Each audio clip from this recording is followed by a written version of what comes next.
Ooh, good morning, good morning, good morning. Thank y'all for waiting up for me. I was trying to wrap up my call, you guys. Y'all know I have calls in the morning I have to handle. So thank y'all for doing that, handling for sitting back and waiting, okay? I was trying to hurry up, child. Ooh, I have to be on my morning calls. So thank you for waiting for me.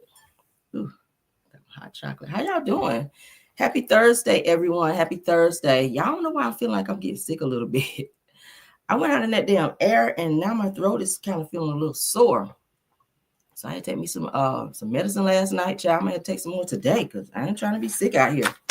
And I gotta talk a whole lot tomorrow. Oh my God. No, I don't like being sick, but that damn air, child. Y'all know how it is when you go out in the air. Now my throat is feeling, child. I'm sounding like Barry White up here this morning, but we're gonna get through this show, honey. We're gonna get through this show because I got some great stuff to talk about. Okay, yeah. I got some great topics to talk about. Y'all forgive me. I'm doing 100 things over here this morning. Y'all bear with me. Ooh, Lord, have mercy. Let me get out there. How y'all doing though? How y'all doing? There we go. All right. Good morning to everyone. Okay, I don't want to press it too much, but good morning to everyone. Good morning.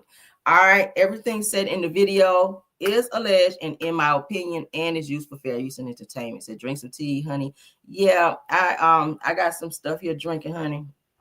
I'm drinking hot chocolate this morning. And I'm gonna drink some tea after I get off my live because baby, my throat is it's feeling scratchy. And I know it's because of the air. Okay, I know it is. But we're gonna get through it, y'all. We're gonna stick it through it. Let's get on into the show though. Let's jump right on in, honey. Let's jump right on in. First topic of the day. Again, good morning to everybody. Happy Thursday to everybody. Let's get into our show and our topics, honey, because we got some stuff to talk about, baby. Ooh. All right, so I know y'all are tired of Diddy news, but we got a little update, and we ain't gonna stay on it too long because I'm tired of Diddy too. All right. Now Diddy is suing a witness that claims to have SEX tapes and a version of the Kim Porter's diary, along with his lawyers for defamation and 50 million. Ooh, child. Says nobody has ever heard of the man, and said that the two are spreading lies for social media. So that's what Diddy and his people are trying to say. All right, so let's get into what the man has to say, because obviously he has a lot of information and he is coming for Diddy and he's not backing down. This is not the first time I've heard about this person coming for Diddy and exposing some things that happened in addition to Kim Porter. So we're gonna let's listen to what he has to say. Family for the picture being on front of it. Right. You understand? I didn't put it there. Right. So, they got to worry about bigger things. Right. Than what her diary was. You understand? Right. They should have started worrying when he was beating her. Right. When you start worrying about your mother after the fact. Right. So the book, do you think it'll ever be open to the public or after this or? That'll be the next thing.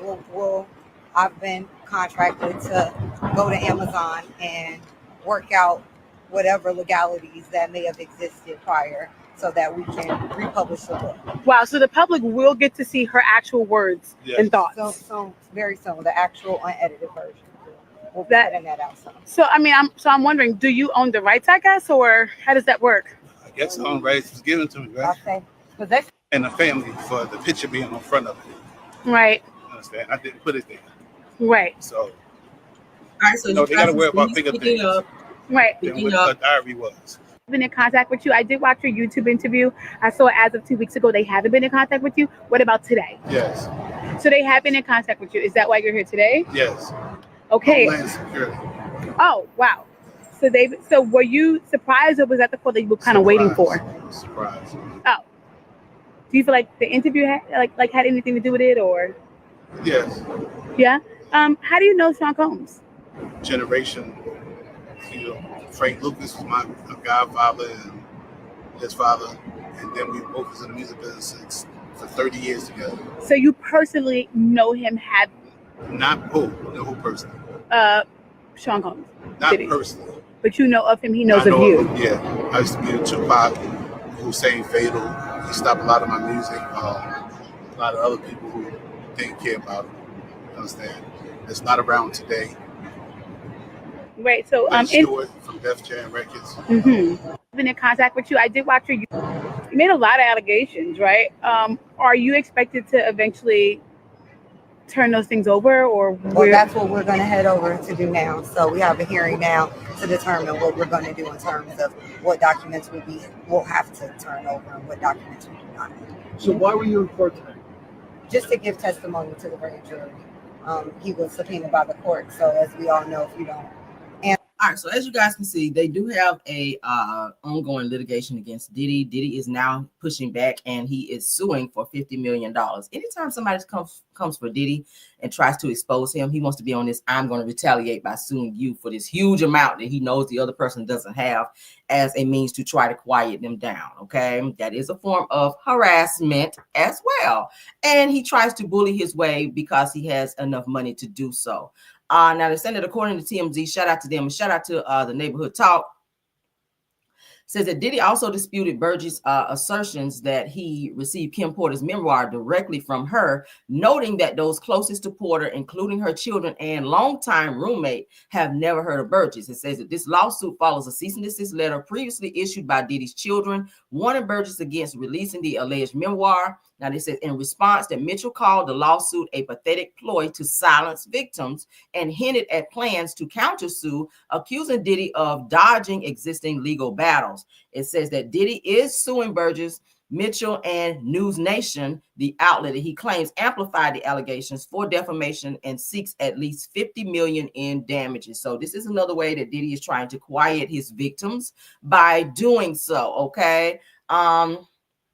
He has quite a bit of essay assault lawsuits against him as well. Of course, you know, Diddy is in jail for trafficking charges, as well as so many other charges. Like, damn, I don't think he's gonna ever get out.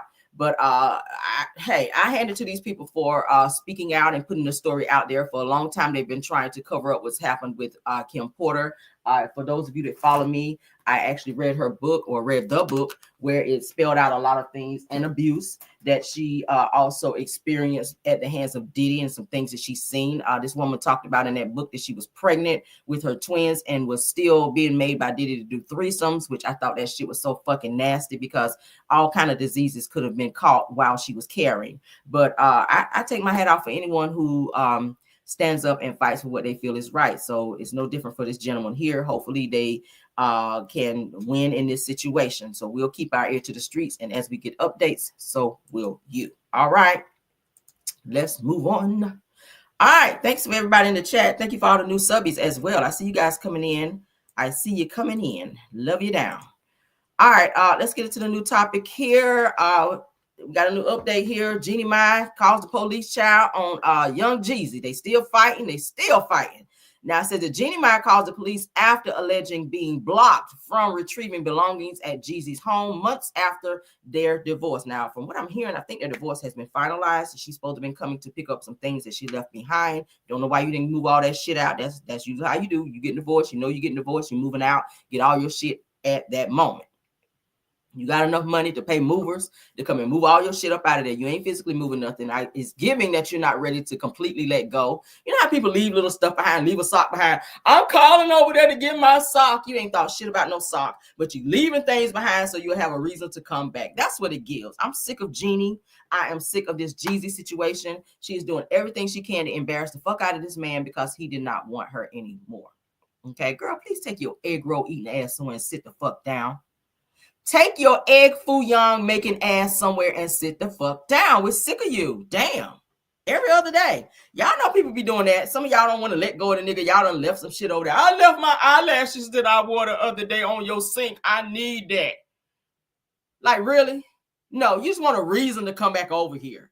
You just want a reason to harass my ass. That's what it is. You ain't left a damn thing over there. Take your egg roll eating ass somewhere. All right, so let's read a little bit about what they're saying, child. All right, Jeannie and Jeezy's post-divorce conflict escalated when police were called during her attempt to retrieve belongings from his Georgia home. Now, on December 9th of 2024, Jeannie visited Jeezy's Georgia home to collect personal belongings, but had to call the police after being denied access, according to court documents obtained by In Touch. And shout out to Jasmine Brand. Now, Jeezy had packed Jeannie's items, including awards, photos, clothing, into boxes stored in his garage. However, Jeannie alleges that his house manager, child, I know he had a house manager, under Jeezy's orders, refused entry despite a court order allowing her retrieval. Now, it says that police informed the house manager the order was being violated, but further obstacles arose, including demands for a non-disclosure agreement, child. That's an NDA. Now, when Jeannie, aka Sue Young, child, finally accessed the garage, she found her belongings damaged by water and mice. Ooh, child, not mice. Said that Jeannie's awards were broken and scratched. Says that her lawyer noted. Jeannie denied being revengeful, accusing Jeezy of contempt of disregarding court orders. Now it says that the judge has yet to rule on the matter. Bottom line is, like I said, you should have got all your shit when you moved out. And I'm not saying that Jeezy is right for what he did. He probably threw your shit out there versus placing it. Because usually that's how it be when you're mad at somebody. They won't get out of your life. You ready to move on. That shit still in your house. You're gonna box up that shit and just throw the shit in the garage. You ain't trying to do that shit with care. So damn, if the head fall off your Oscar, then that's just what the fuck it is. I get that shit out of here. You out there with your Oscar with no head. You got all these other achievements, child, and the shit all cracked and broken. And I mean, you should have got it. You should have got it. He really should charge your ass storage fees. That's what I would be on that level of petty. You left your shit over here. You knew you were moving. You had the money to move your shit. When you got all your other shit, you should have moved your stuff. Now I'm going to be on the petty and I'm going to counter your ass for storage fees because you cannot store anything for free. Nowhere. Nowhere. Could have got your storage room. Look at Destiny. She got a whole office in her storage room. You could have done that. You could have put your shit in a storage room. It don't cost that much. Destiny don't pay that much for storage every month to have her office in there. Was that petty? But anywho and anyway, shit. She got all your stuff out of there. Now you talking about some damn, let me come over there and sue you and call them damn police. Your shit in my house. I don't give a fuck about no order. I order you to get the fuck off my lawn with that bullshit. That's what I would have told your stupid egg roll eating ass. Let me move on, child. I ain't even ready to start hollering yet. I hope I don't have to holler, child. Not today, not when my damn throat feels. Anyway, let's continue, child. Oh, I ain't got no more for you, child. I'm sick of you. Mr. Miyagi, come get your daughter. Go get the child. Go paint the fence or something. Ain't that what they told his ass on Karate Kid? Go paint the fence or something. Shit, I don't know. I'm sick of this bullshit between her and damn Jeezy. Oh, you wanted some black peen, you got it. You should have looked at all his other damn baby mamas that he fucked around on. You didn't think you were going to be special, did you? Because you made some damn collard green egg rolls for his ass. No, bitch. No. You over there making damn soup and all that shit for his ass. You thought that was going to keep him? No. Hell no. He was going to dog your ass out just like he did the rest of them hoes. And you deserve everything you get because you sat up there acting real cocky. I got some black pain. You sure did.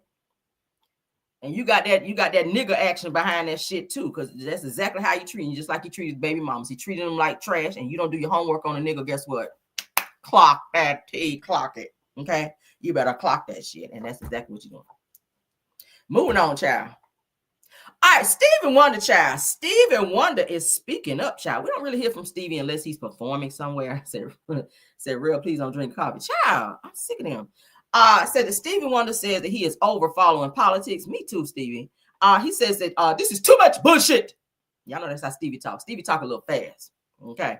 Why I had to close my eyes when I said that shit. That was so petty. Stevie said, I'm sick of all the bullshit. I'm not doing politics no more. Because y'all know he talk real fast like that. Ooh, I love Mr. Stevie though. Any song he put out, I love. I'm a huge fan of Stevie Wonder, okay? Yes, honey. If my throat was right, I sang a little bit this morning because y'all know I bust out singing in a hot damn minute. I don't give a damn. Let's get it. All right. So after months of being vocal about America's political future, even speaking on the Democratic National Convention, that's the DNC, last year, said the music legend Stevie Wonder says that he is officially tuning out politics. I don't blame him because this shit is so fucking stupid. Ever since Trump got in there, he is on the bull-ish.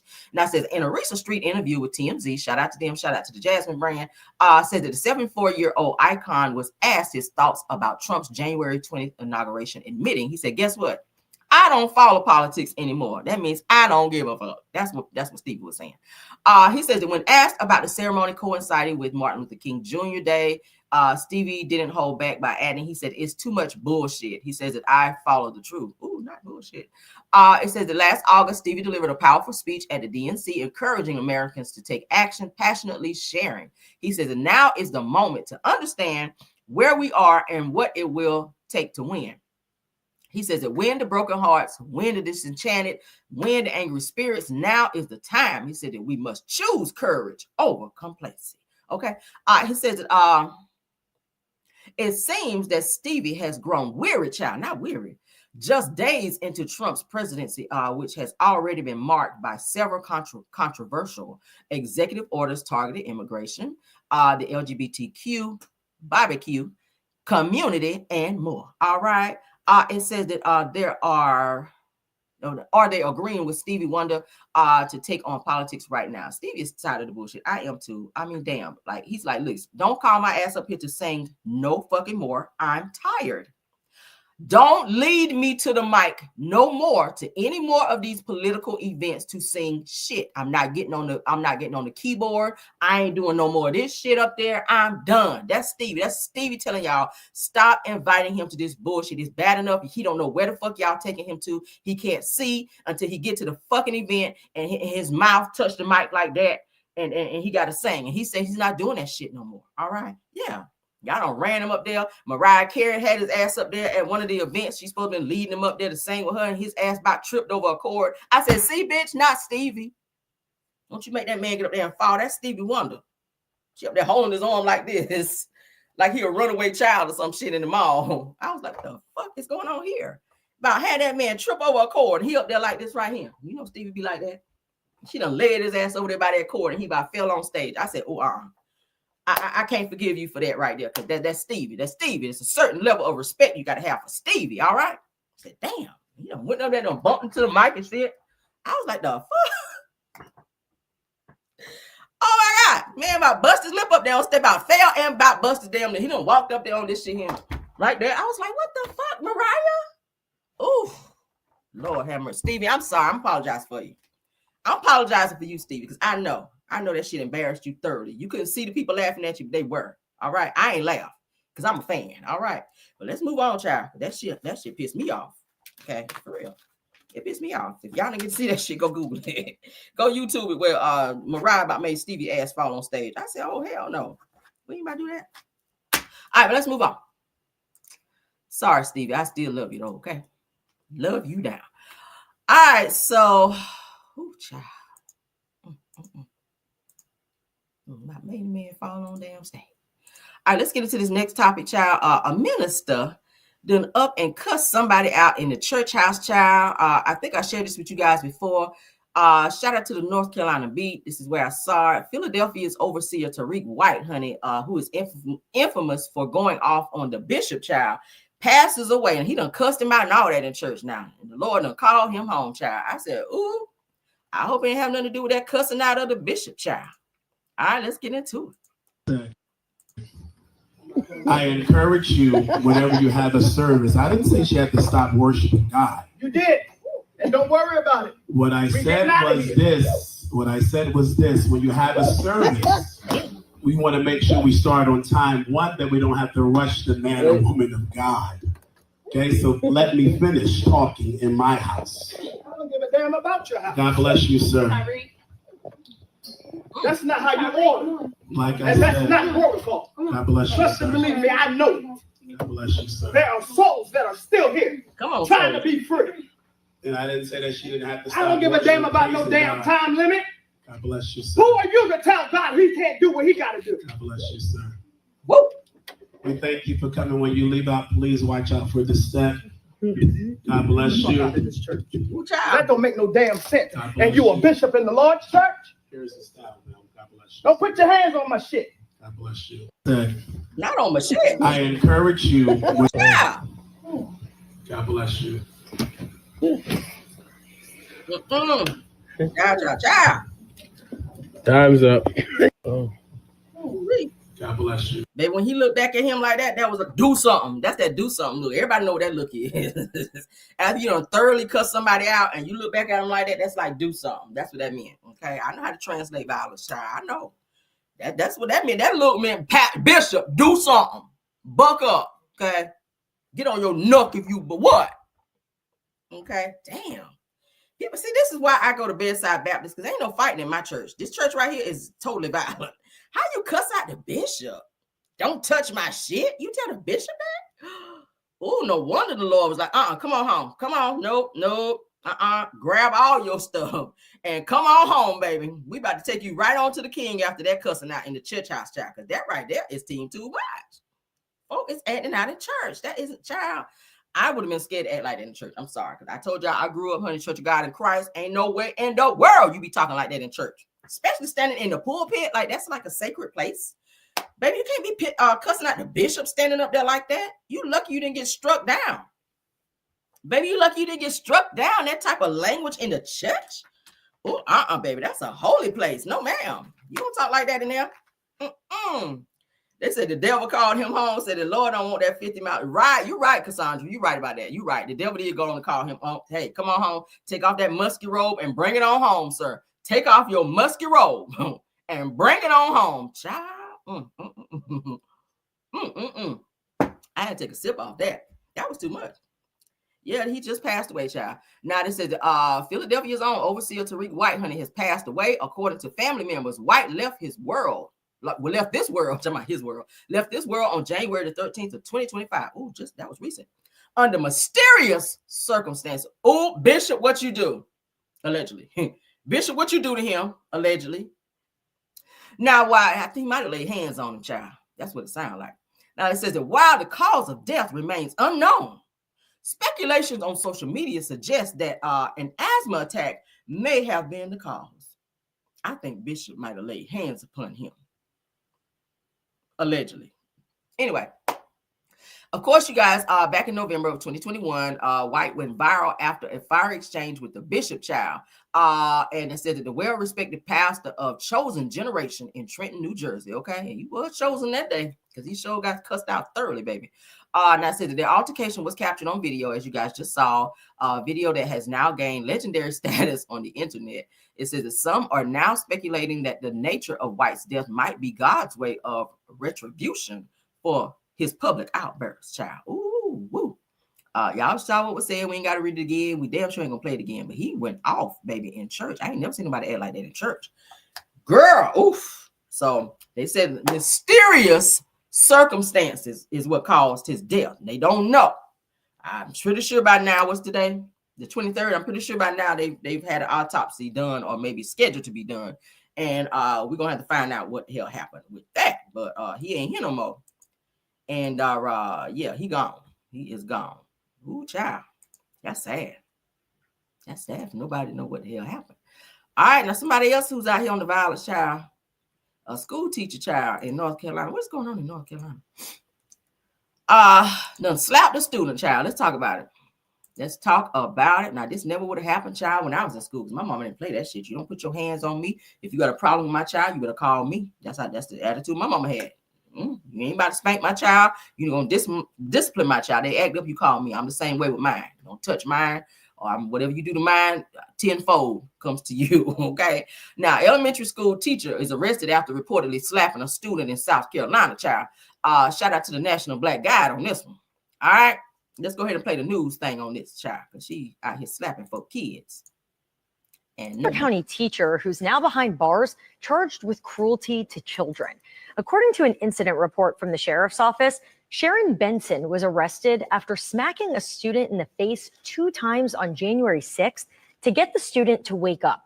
This happened at Lamira Elementary School.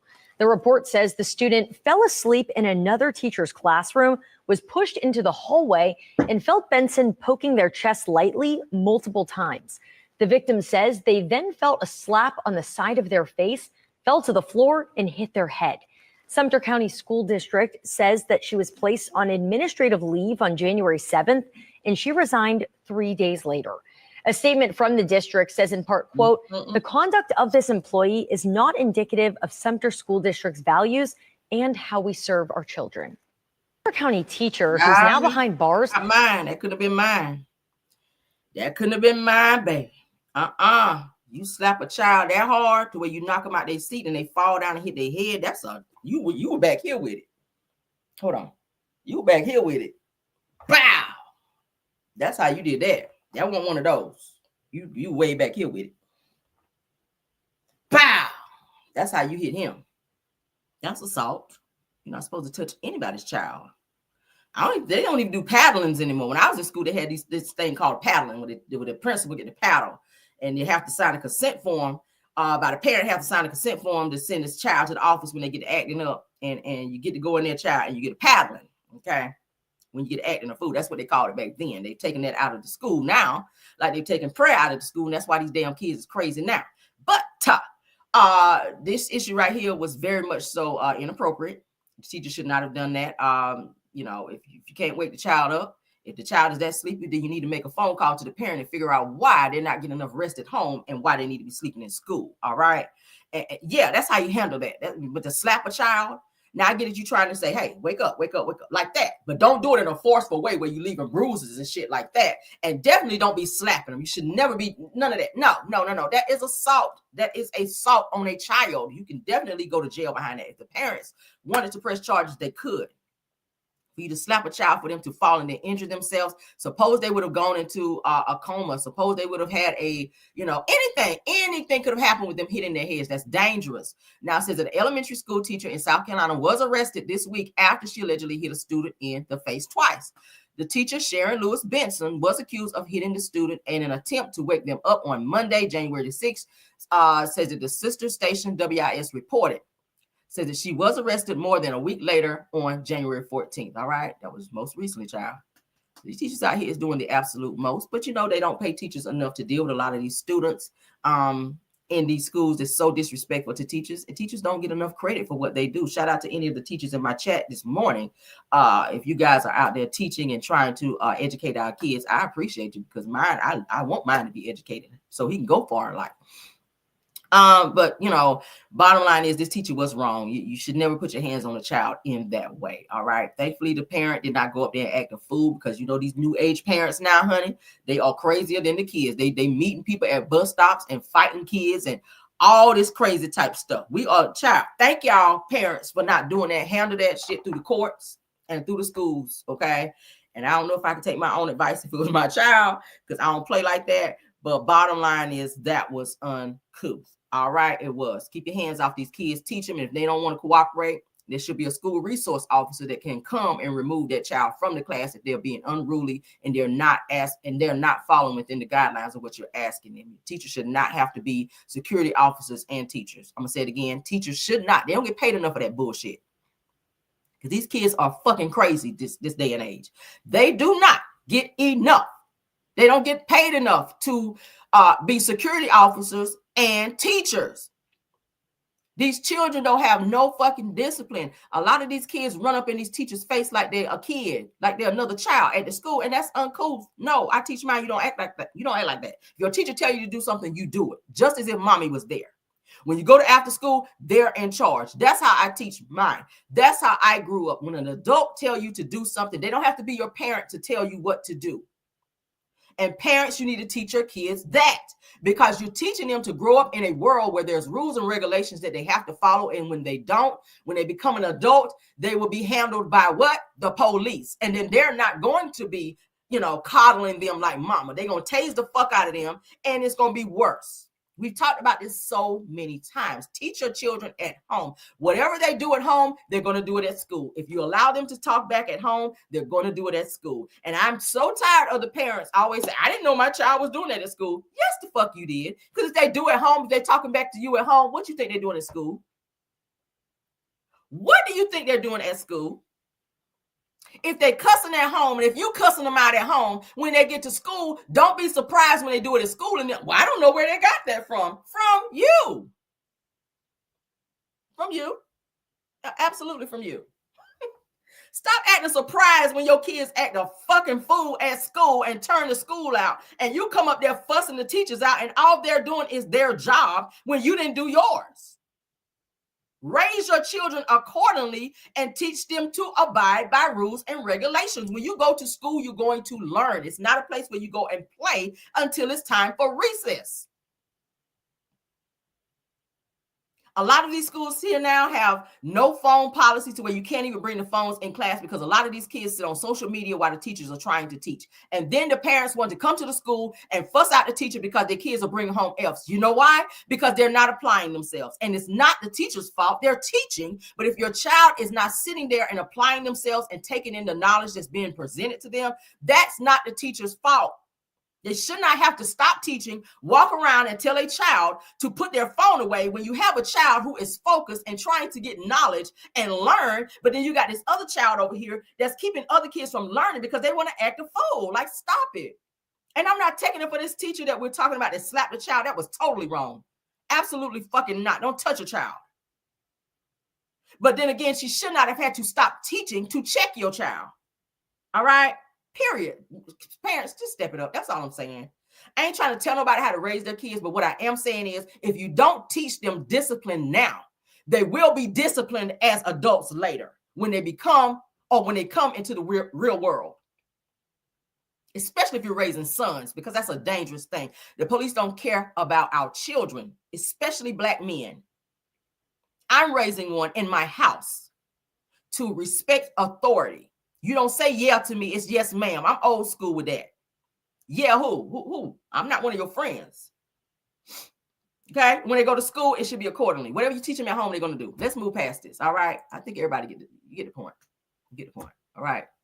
Don't put the teachers in situations to where they feel like they have to do shit like that. I mean, Jesus. All right, child. Let's move on.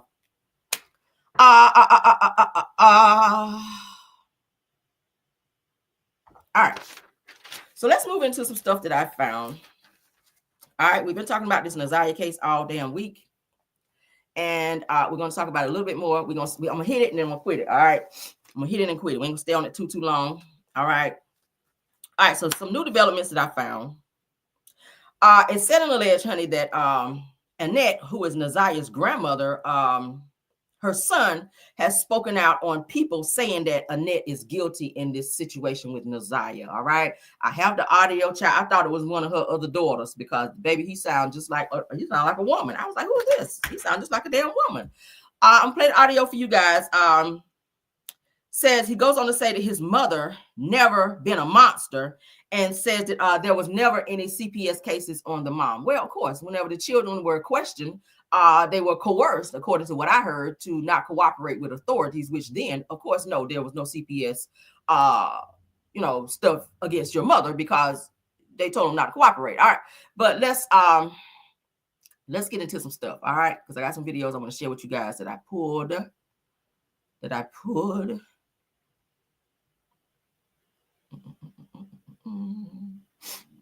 Give me 1 second. All right. Stand. We got that. Ooh, child.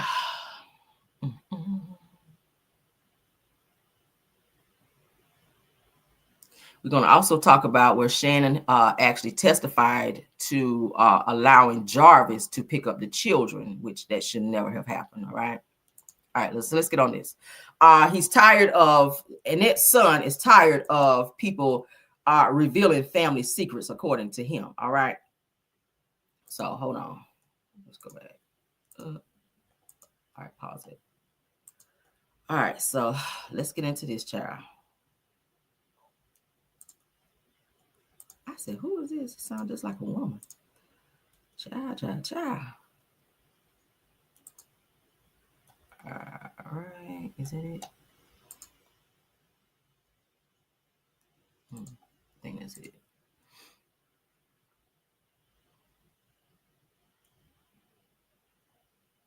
No, I pulled the wrong thing. I'm sorry. Shit. Hold on, y'all. Thought I just pulled it up.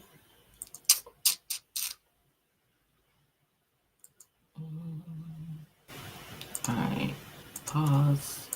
Because he is going off. I was like, oh my God. All right, hold on. Let's see. Present.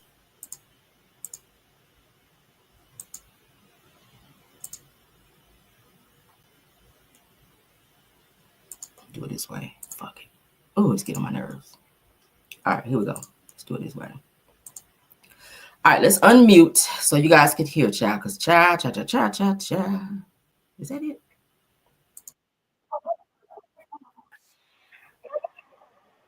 Here you go.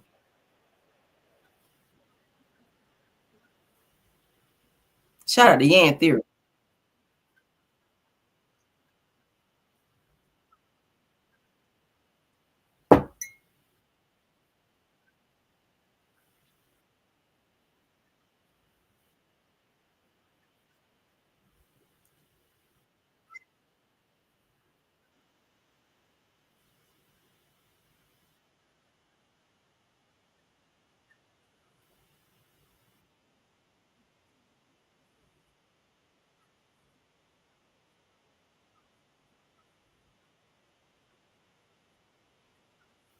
Can't hear?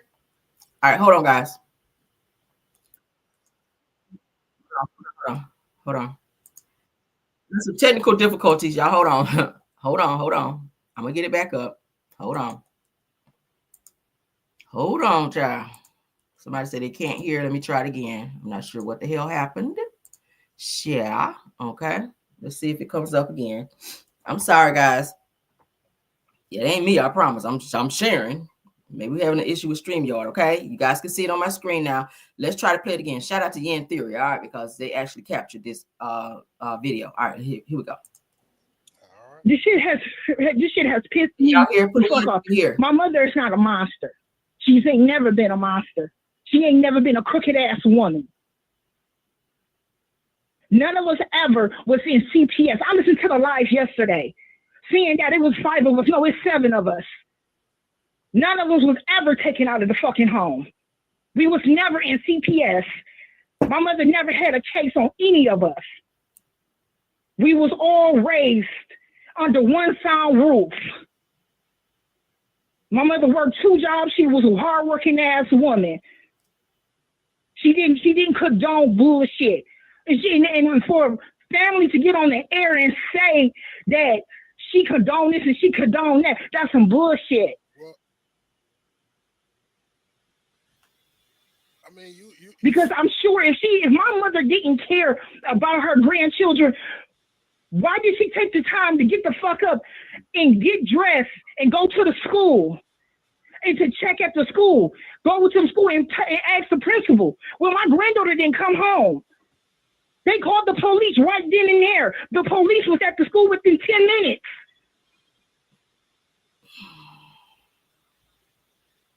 She loved her grandchildren. She doesn't just own her kids. She never disowned any of us. This shit has pissed me the fuck off. My mother is not a monster. She's ain't never been a monster. She ain't never been a crooked ass woman. None of us ever was in CPS. I listened to the live yesterday, seeing that it was 5 of us. No, it's 7 of us. None of us was ever taken out of the fucking home. We was never in CPS. My mother never had a case on any of us. We was all raised under one sound roof. Sound roof? My mother worked 2 jobs. She was a hardworking ass woman. Child. She didn't condone bullshit. And for family to get on the air and say that she condoned this and she condoned that, that's some bullshit. I mean, because I'm sure if my mother didn't care about her grandchildren, why did she take the time to get the fuck up and get dressed and go to the school and to check at the school, go to the school and ask the principal? Well, my granddaughter didn't come home. They called the police right then and there. The police was at the school within 10 minutes. On day 2. She loved her grandchildren. She doesn't just own her kids. She never disowned any of us. Child. This shit has pissed me the fuck off. My mother is not a monster. She's ain't never been a monster. Child, your mama is a fucking monster. Did you hear the video that's out there of your mama? Did you hear that shit? I think you didn't.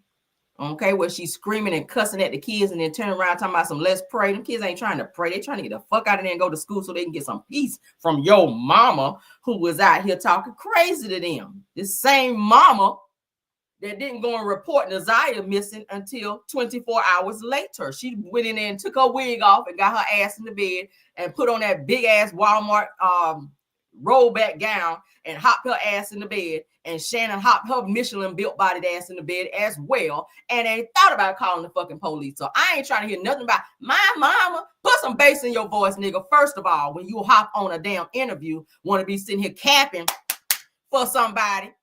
You know your mama is a damn monster. You ran away too. Stop that bullshit.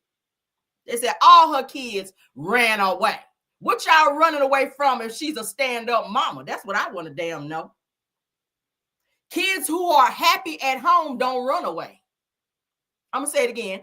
Kids who are happy at home and have a loving home and loving parents do not run away from that shit. Children who are spoiled and get everything they want. My child would never run away. He would never run away. You know why?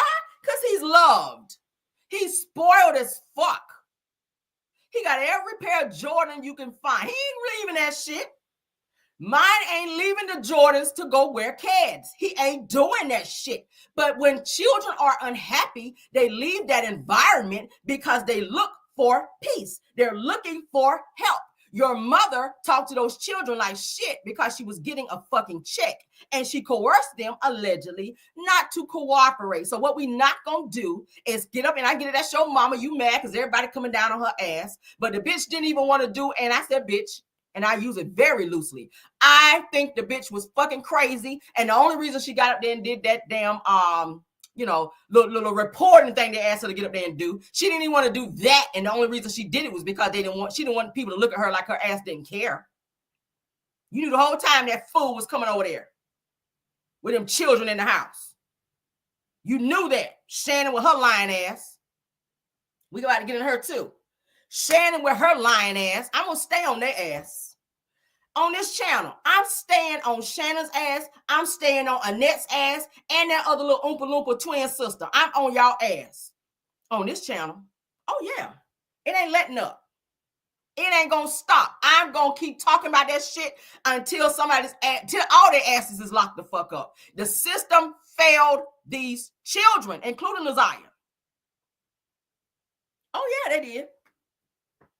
They did. All y'all asses sat on the damn stand and fucking lied. Covering for each other. And there's a child missing. And nobody thought to get their ass up there to go and report this shit. How your 13-year-old granddaughter is out, mind you, she was missing in January, so it's wet cold outside. So how you go in the warm, in the heat, and your grandchild, who you told the people you gonna watch, from 2 years old and up, you go in the house in the heat, warm, tucked away in your blankets, baby. And your grandchild is running outside or outside in the fucking cold. I hear Detroit get cold in the wintertime. They get snow and all that shit. So your grandbaby is unaccounted for. And you tell your daughter, don't call the police. We'll do that shit in the morning. Now, I don't know if in the heat of the night was about to come on. I don't fucking know. But what I do know is you didn't have no fire up under you to go find out some shit about this baby. So I don't want to hear no family members coming up here trying to be clapping and capping for no damn Annette. Because Annette, you sat back and watched your own fucking kids be touched by the nigga you called a husband. So we're not about to do that. Charles. Let's call names. Charles. Get the shit. Get the fuck out of here. Somebody say, yeah, it do get cold in it. It damn sure do get cold. Damn sure do. I'm in the A and it's fucking cold here right now. Fuck out of here. My mama. I don't want to hear that bullshit. And that ass need to be locked the fuck up. And so does Shannon. And so does that other sister. And any other family member that was involved in the bullshit and helped cover it up. It's called being guilty by fucking association. And I don't want to hear that bullshit. I don't have no respect for nobody's grandmama, mama, greasy granny, or any other auntie that do that level of bullshit. I'm sorry. Where are the old big mamas at? See, you ain't big mama. You ain't a real grandma. Where the big mamas at? See, big mama would have called the police that night. Let me be real with y'all. Big Mama would have called the police that night when Naziah didn't walk in that fucking door. She get out of school at 3. That's ample enough time for you to just whip right back around and get in your car and go straight to the fucking police station. I would have went in the house. I came home and mine didn't come home. As soon as Shannon said Naziah didn't come home, get your ass right back in the car. Tell the kids, go in the house, get your ass right back in the fucking car and drive your ass down there to the police station and put a report in, and you get out there and look. If Shannon got to stay home with the kids, you get your ass out there and bleed the block and find that baby. You waited 24 hours. Anything could have happened in 24 hours. If she was abducted, do you know how far a person can get in 24 hours with a person? Hello? Spare me with that bullshit. I'm sorry. I'm sorry, baby. Y'all know Kimberly love the kids. I used to work with kids. I don't play that shit. No, sir. Pedos should never be around children. I don't give a fuck if you did have children with him. The law says he is not to be around them under any circumstance. And y'all done sat on one person, and that said that, yeah, he did come over there, but he only sat in the driveway. And then Shannon get her ass up there and say, yeah, he did come over occasionally, 50% of the time he was in the house. Bitch, do you know how much you can do in 50% of the time? He shouldn't have been in there 0% of the fucking time because he had already violated 2 other children before then. 4-year-olds should not have chlamydia, bitch. Fuck out of here. 4-year-olds should not have chlamydia. That's an STD. What the fuck a 4-year-old doing with that? 8-year-olds should not be trying to tell a man no. Fuck out of here. All right, let's continue. Ooh, I wasn't even ready to yell yet, baby. Y'all know I get so passionate. People be telling me in the comments, Camille, calm down. I will not fucking calm down. This is a child who was not protected by an adult. Fuck out of here. All right, so let's look at this because I've been pulling videos of interviews and family members speaking up on Naziah. Shout out to Mamiana D. Shannon, where Roxy, which is the cousin, from what I'm hearing, moved all the way from Texas to Detroit to bleed the block, as they say, street lingo, to look for Naziah, to have a balloon release for Naziah. Grandma ain't even do that shit. Shannon, you ain't do that. You get government assistance, so you got money coming in. So do you, Annette. None of y'all did no balloon release for her. Y'all didn't do shit for her. But sitting home and talk about coulda, woulda, shouldas. This woman moved a whole state away to come to Detroit to cap for her child, for her family member. All right. Shout out to you, Roxy, for doing your due diligence to look for Naziah and to bring awareness to her disappearance. Let's get into this. Let me share first, of course. Y'all know I get mad, baby. Not, oh, Lord. I'm so tired of these people and they lying asses. Oh, fuck out of here. Ooh, child.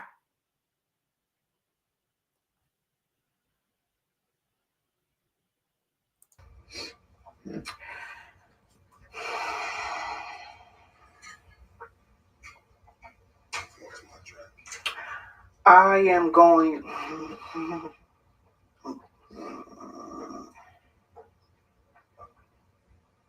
I'm not going to be your enemy right now. I'm going to be your family right now. Okay? Let's keep it real.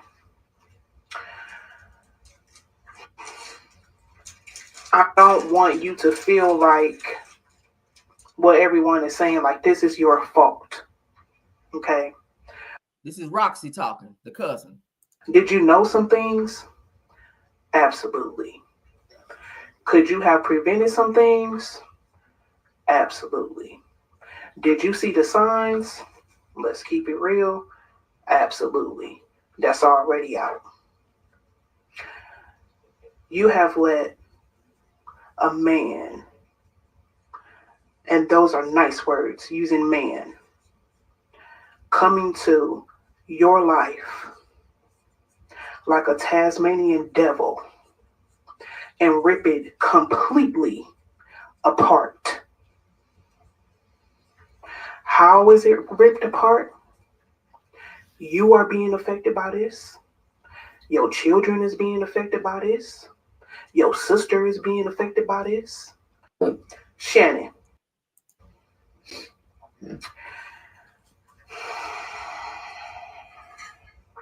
So that was Roxy addressing Shannon to let her know, look, bitch, I know you know more than you saying. I ain't trying to just keep calling you, keep calling your ass out, but you need to snap out of this damn trance that your ass is in. Like that nigga must have a schlong of gold. All right, so let's look at what Shannon says that Jarvis was in the house. Okay, let's look at this shit. All right, shout out to Kim Salati. All right, I've been pulling videos, baby. Evidence. This is called evidence. This is where she testified in court, where she admits that Jarvis was in the house. Here we go. This year, the prosecutors, they on her ass. And she's sitting there looking crazy. Girl, that's your niece. Ain't shed not one tear. Grandma didn't either. But Jarvis' sister got up there and cried. I said that shit yesterday. How somebody that ain't even family is more emotional than the person who raised her, who saw her every day, who saw her, the last person that saw her leave the house that morning. Jarvis' sister, the nigga that's on trial, his sister got up there and cried for Naziah. And your stupid ass sitting up here, not one tear. You totally disconnected in emotions when they're asking you questions about the disappearance and the last known whatever with your niece. Let's get into this. Correct. He would drop them off at the house sometimes. He would take them places. Yes. He would pick Jeannie up from there. Like he depending on like if he will pick up the kids, if I need him to pick up the kids from the pickup or drop off spot for school, he will do that. Yeah. And then take them either to Clinton Township when you live there or to the Bedford Street address. Correct. Okay. But most times he wouldn't even come to the house, right? He will come to the house. He will call me first before he will come. Would he come into the house physically or would he sit in his truck outside? 50%. He will sit in the car and wait till the kids come outside, or he will knock on the door. You just admitted to a crime. You just admitted to a crime because grandma said he never came into the house, that he only sat in the driveway and you met him out in the driveway and y'all would sit down and talk. Grandma said Jarvis never came in the house. Shannon just admitted Jarvis was in the house 50% of the time. That is a violation because he is a registered SEX offender. So what the fuck was he doing in the house? Why was he picking up the children? He shouldn't even been picking up, he shouldn't have been around those schools as a pedo. That's another violation. So you have sat back and helped cover up crime after crime after crime. And he's picked up the children, to your testimony, numerous times. So you knew that this pedo was in a school zone, because you got to be in a school zone to pick the kids up from school. He was not supposed to be in a school zone because pedos are not supposed to be, and picked up the children to bring them home. How you know he brought them home straight from school and then detour and go by the shop and do some nasty, egregious shit that he was already doing to Naziah and your own daughter, allegedly? How do you know that?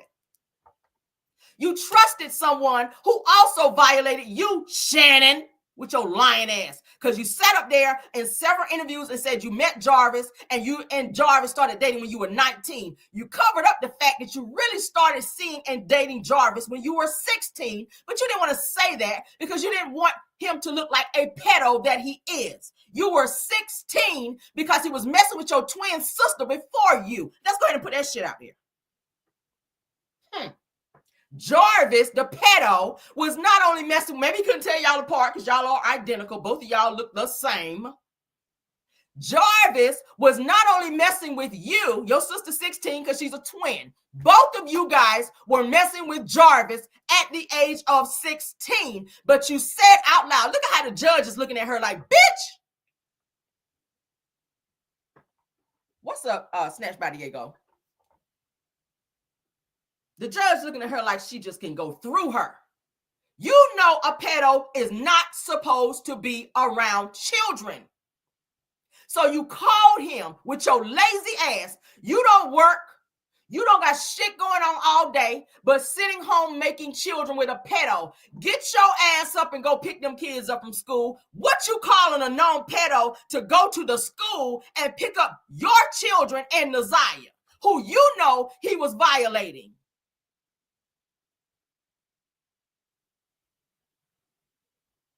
Do y'all not see something wrong with that? And she said that shit so nonchalant, like it's just an everyday thing, which it probably was. The judge is looking at her like, bitch, do you not just know you just admitted to a crime? I got a judge looking at her like, bitch, this is a fucking crime. You just admitted to 2 crimes back to back. This stupid ass. I really believe she's slow. I do. I don't like to call people slow unless I just really feel like they're slow. Let's continue. Would he be in the house for any length of time? Only if I'm inside the house. Like he was visiting with you? Yes. Okay. So you never knew a time that Mr. Butts would have been alone in the house with Naziah? No. You can't think of a time when he had been in the house and had gone down to the basement with her? No. Or any other room in the house alone? No. Would Mr. Butts have ever been at that house if another adult, like you or your mother, weren't there? He will, what you said. Would Mr. Butts ever be at the house if you or your mother weren't there? No, it will be me or another person.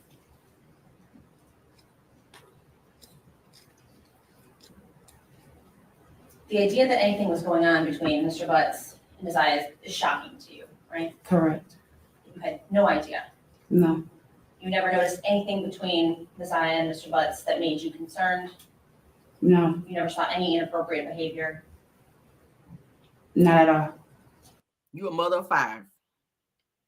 You a mother of 5, Shannon. You have a daughter who is almost the same age as Naziah, if not maybe a year older, or maybe right under Naziah.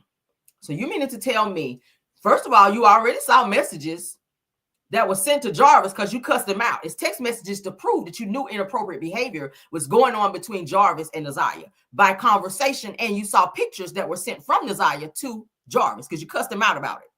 So now you're sitting on the stand and saying you had no idea that no inappropriate behaviors were going on with Jarvis. If Jarvis was in the house and he was downstairs in the basement and Naziah was down there with him as well, when he's not even supposed to be in the house, mind you, you know he's a pedo.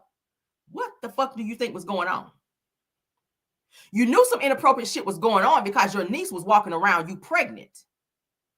You didn't report that shit because you didn't want it to come back on you. You knew Naziah was pregnant.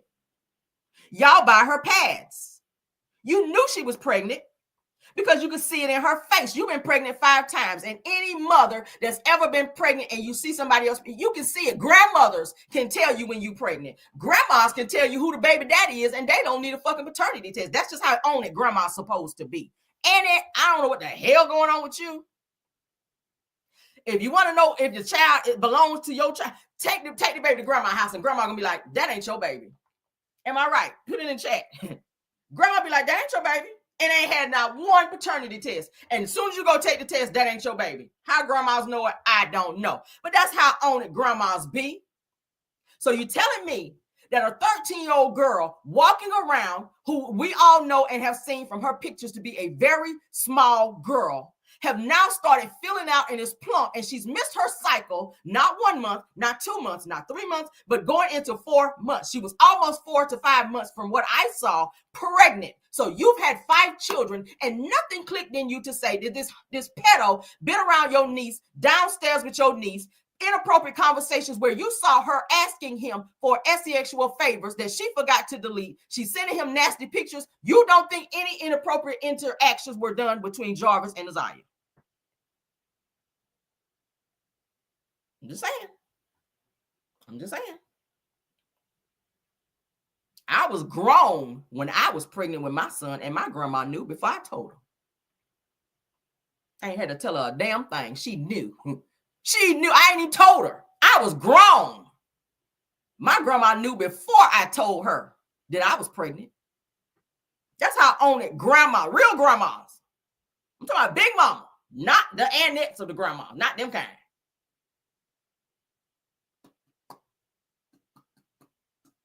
Just sat up there and lied. Let's continue.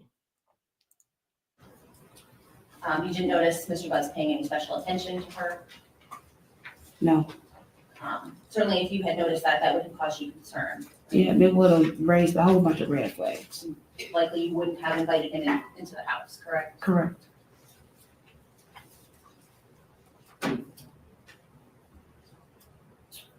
You found it hard to believe even that Mr. Butts would hurt Naziah.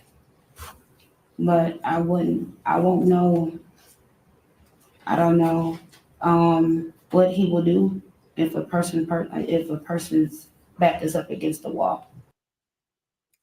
The prosecutor just asked you, Shannon, do you think that Jarvis at any point in time would do something to hurt Naziah? You said, I don't know at any point in time what a person would do if their back is against the wall. This is who you had around your children and Naziah. This is who you invited into your home where you just sat there and said on the stand, I don't know what this person would do if their back is pushed against the wall. That means you don't trust this person totally and you have him around your children. You had 5 from him. You produced 5 victims. I'm going to call your children victims because that's exactly what the fuck they are. That's why he kept impregnating you to ensure that he would have a victim anytime he needed it. You invited him into the home. You made it comfortable for him to come there and go downstairs in the basement to do egregious things to your niece, and you didn't give a fuck about it. The only time you got mad was when you found out she was pregnant by Jarvis, because how dare she upstage you? You were already jealous of her because you were a fat, plump, biscuit-eating biatch around here. And I'm going to go there. I don't want nobody in the chat trying to check me on that.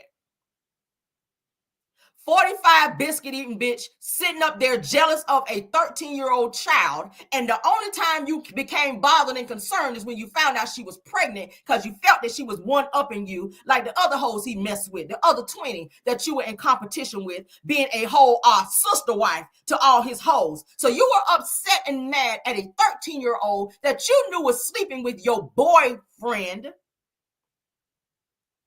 Did you saw the messages?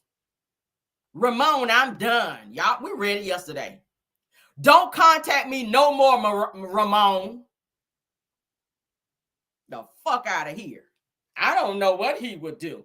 I don't have people like that around my kids if I don't know what the fuck they would do. You don't get to come into my house, be around my child, be around me if I don't know what the fuck you're going to do. That's on period. You didn't protect her. You only sprung into action and got mad and want to cuss him out, though, when you found out she was pregnant and sending nude pictures to him because Naziah was getting more attention than you. That's all it was. I saw videos of interactions between your kids and Naziah. I said it yesterday, how you treated her, how you ignored her. You hated this girl as your niece. You didn't give a fuck about her. You didn't. You were jealous of a 13-year-old girl. So you allowed whatever to happen to him so that Jarvis can stay with you. That's some sick shit. To allow a pedo to abuse your niece so that he can stay in your life and stay with you. You said, here, let me, you offered her up. You sacrificed your niece to a known pedo so that he can stay close to you. And let me tell you how I know you were in competition with him, Shannon. You started hitting the gym to lose weight so that Jarvis can look at you and not Naziah. You started going into the gym to drop all that weight because he wasn't really looking at you. You weren't fine to him. He was giving all the attention to Naziah. So you went and dropped all that weight. I saw some recent pictures of Shannon. She took a whole lot of selfies, honey. All different angles, honey. Showing her little stomach done went down. The big back done went down. Honey, she wants Jarvis to look at her and not Naziah. But Jarvis didn't come into this situation to be with you. Jarvis knew Naziah when she was 2 years old. He already had his sights on her at 2 years old. You just opened the door and made it comfortable for him to come in to get his next victim. You were the gatekeeper to his pedophilia to your niece, and you allowed that shit. And you were just another hole for him to go in when he got bored going in hers. And the only reason that you said something was because she bore his next victim. You wanted to have his victims because you were the main chick. God forbid Naziah and a 13-year-old come in and move you from the spot of being the main chick. You didn't want to be in competition and have a 13-year-old move you out of your spot as the main chick. You were bothered by it. You were hurt by it. You cussed him out about it because how dare you, bitch, is what you said to him. I'm done, Ramon. Shannon said, I know about all the pregnancies that he had with all the other women. She was on his ass about the other women that he was with. But my thing is, bitch, how the fuck are you the main chick when another bitch cross town got an engagement ring and you ain't never had one? He didn't think enough of you to give you an engagement ring, but a bitch he was seeing for 4 years while he was still singing you and other women. He gave her an engagement ring and skipped over you. So you worried about a 13-year-old and you got 20 other hoes out there to be in competition with? Fuck you, bitch. You need your head examined. It don't get no more slower than that. Baby, you ain't even slow. You on pause. You on that. You on pause to think that this nigga was even thinking about you. You just a bitch that opened the door to get to who he wanted to get to. He groomed her from 2 years old to 13 years old. Just like he groomed you from 16 all the way up to have his children. He was grooming Naziah to be his next victim. If you look at videos of her, she talked like a grown woman because that's how he groomed her. If you look at text messages from him to her, she spoke like a grown-ass woman. Her mannerisms were grown. When she did her TikTok videos to all of the songs that were over-sexualized for her as a 13-year-old girl, she acted as a grown woman, like she was sending a message to him in her videos. All the songs were talking about how she was in love. One of the songs, she said, I'm going to have a beautiful baby. And she was like this with it. She meant that shit. Talking to him. He groomed her to do those things. And you knew about it. It was okay with you. Because Jarvis coming over to see Naziah meant that you got to see him too. Naziah said in a text message, Jarvis, go upstairs, meaning he was downstairs with her. Go upstairs and give Shannon some so she can leave you alone and then come back downstairs with me. I saw the message. Naziah also spoke in terms of wanting to have a threesome. I saw that message too. Would that have been with you, Shannon? Because you are also a touchy pedophilia ass bitch too, from what we hear. Shout out to Sierra, your cousin, for putting that shit out there.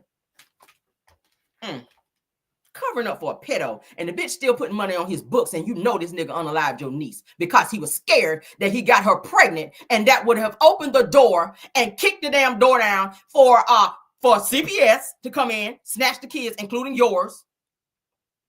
You covered for this nigga. Still covering for him. Still covering for him. Let's continue.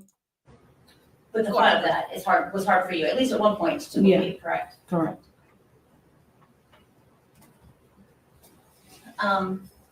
Now, during the time that you and Mr. Butts were together, he had children with other women. Correct. Pretty consistently with other women. Correct. More than one woman. Correct. All right, y'all heard that with her lying ass. You sat there and admitted to 2 crimes, and the judge sat there and looked at you like, gotcha. Gotcha.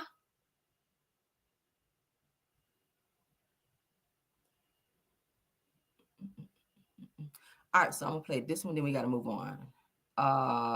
Where Shannon is testifying that Naziah was reported the next day.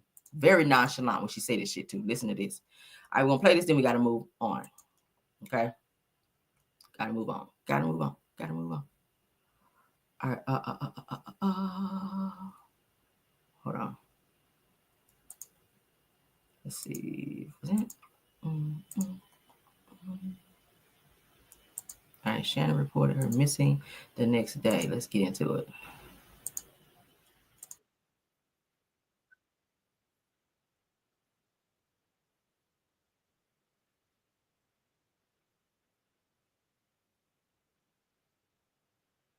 Shout out to Kim Charlie.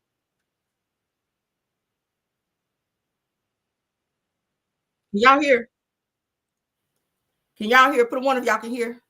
I don't see it popping up. Can y'all hear? Let me stop sharing because it don't look like it's coming over. Hold on. Let me try it again. Ooh, StreamYard is getting on my nerves, Lord.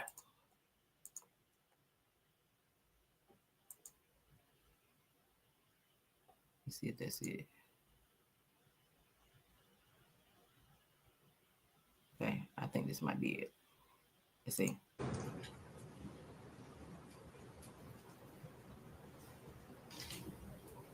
Nervous as hell. Look at them hands. Nervous. That body language says she's nervous as fuck because she knows she caught.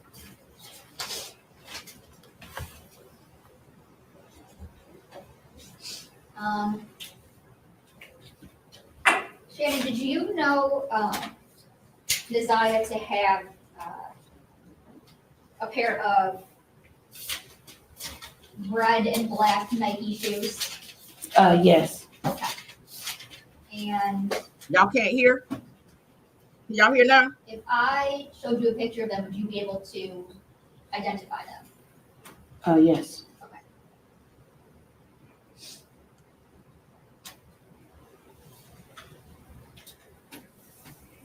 Okay.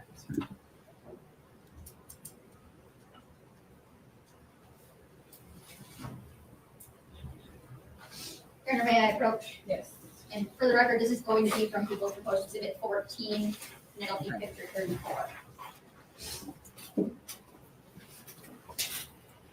you recognize these shoes? Yes, that's a pair of shoes that my mom bought for to the birthday.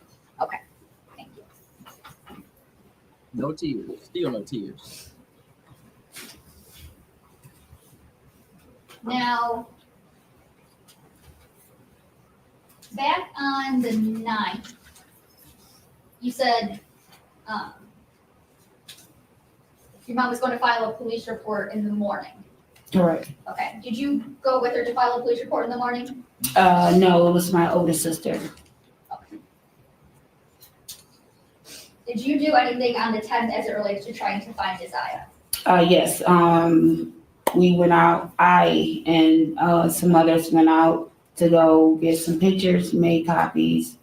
We went to other stores, passed out flyers, and everything that we need to do. Now, what was asked of us to do. Okay. Why do you gotta ask you? And since January 9th, 2024, have you seen Naziah?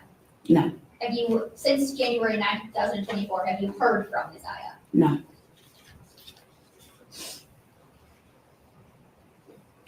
Nothing further at this time, Judge. Thank you, Judge. Ms. Harris, I also have some questions for you. You and Mr. Butts have been, or you've known him for about 12 years? Correct. And fair to say that you were in a dating relationship with him for most of that time? Correct. But towards the end, like last year, it was more off and on, fair to say? No, it was on and off for years. For years, okay. But you have 5 children with him? Correct. And this relationship that you had with him, even towards the end when it was on, it was a sexual relationship, right? Correct. Sometimes you go to a motel to have sex with him? Correct. Yes. And that motel was the Park Crest Inn? Or the SharePoint. Mind you, that's the same hotel that Naziah was taken to. So Jarvis, your boyfriend, was taking you to the same hotel that it was said that Naziah was taken to. More than one? Multiples, yes. Okay. But one of them was the Park Crest? Said yes? Correct. And it's in Harper Woods? Correct. On Harper? Correct. Okay. Do you know if Mr. Butts, or do you suspect that Mr. Butts has taken other women to those motels also? Correct. You do? I believe you said that you have, of your 5 children with him, 2 are girls? Yes. And 3 are boys? Correct. And in January of this time, well, January 2023, you were living with your mother on Bedford, correct? Correct. Prior to that, were you living in Clinton Township? Correct. When did you leave the Clinton Township home and move to the Bedford home? October 23. I heard she got evicted too. That's why you didn't leave, you put out. There's a difference. But anywho, let's get on back to the topic, child. What y'all laughing about in the chat? Y'all see laughing emojis. Ooh, child, y'all knew I was gonna go off on this one. You already know that. But yeah, so her ass sitting up here. Oh yeah, I remember those shoes. But then she just openly admitted to in court. She knew Jarvis took multiple women to said hotel, the same hotel that was said that Naziah was at. And she knew about all these multiple relationships that he had, saying that they were off and on for years. So you stuck and stayed with this nigga who treated you like shit, but you are putting money on his books. He got 20 other women. Why you, girl? Why you got to be the one? You got 5 kids that you need to be focused on. Put that money into a college fund for your children, but you are spending their money on a known pedo. You didn't give a hot damn about him. He mistreated you the entire time he was out. And even before then, Jarvis never wanted you. Jarvis never was attracted to you. Jarvis needed you because first he saw you were gullible. He saw you were slow. He was much older than you. I hear he was what, 30 something or almost 30 something when he met the twins, child, Shannon and her twin sister, when she was 16. Like she keeps saying 19. You were not 19, Shannon. You were 16. You don't want people to know that he was being a pedo for you, or to you rather. Okay, girl, you need to be locked up, all right, because you have admitted to several crimes on the stand. And I know the judge took some notes on that, and I hope they spin the block on you and your mama and your twin sister. And all y'all asses need to be locked up. And anybody else that was in that house that knew that shit was going on and they did not report it and did nothing about it. I don't want to hear nothing about, oh, she didn't know anything. Yes, you did. Yes, you did. You cussed that man out for being in love with your niece, and you knew it, and you did nothing about it. But let's continue. I'm done with them. Let's get into some Love and Marriage Huntsville stuff, and then we got to get out of here, okay? Let's get into some Love and Marriage Huntsville stuff. All right, so we already know, honey, that Destiny Payton filed some court documentations, a petition, of course, towards LeBerick, who was arrested. Let me go ahead and put the picture up for those of you following me for the very first time so that you will know who we're talking about, okay? Let's see. Picture up. Because I know everybody don't know who LeBerick and all these people are. But let me put up a picture so that we can be on the same page. All right. I want y'all to chat like, who's she talking about? Because I know I got a lot of new people watching. All right. Y'all give me a second.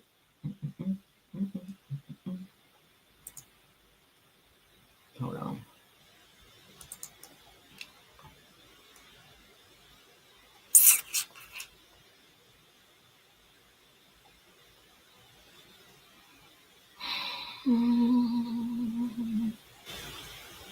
Why did I? Hold on. Did I not upload the picture? Y'all bear with me. Lord.